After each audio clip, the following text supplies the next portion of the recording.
وټامین سی د بدن د حجراتو، د هډوکو او همدارنګه د غاښونو په جوړښت کې چې دی پوره ونډه لري.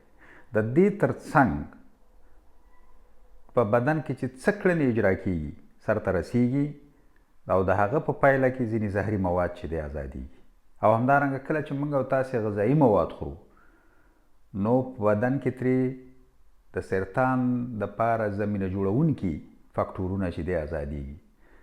د دغه دواړو په خنثی کېدو کې چې دی پوره ونډه لري. یعنې دا دواړه خنثی کوي او په دې شکل باندې د بدن دفاعي سیستم قوي او د بدن ساتنه کوي.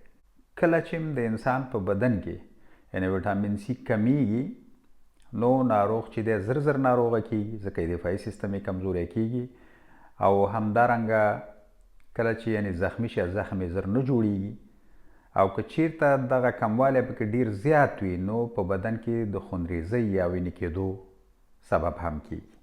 او دغه وینې کېدل یا خونریزي په پوستکي مخاط چې دا یو نرۍ پرده ده د خولې نه تر مقعده پورې دا برخه یې پوښلې ده او همدارنګه په عضلاتو کې د سرو نقطو په شکل باندې چې دی څرګندیږي.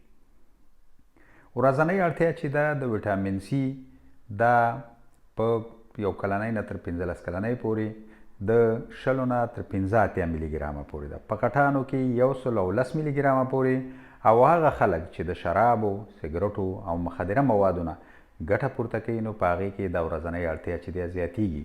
نو په دې اساس د دې ځان وساتئ.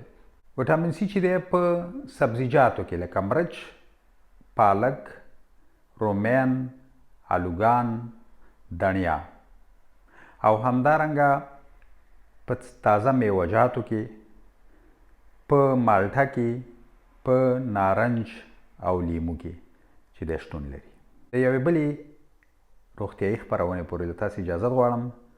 ستاسې د بشپړې روغتیا په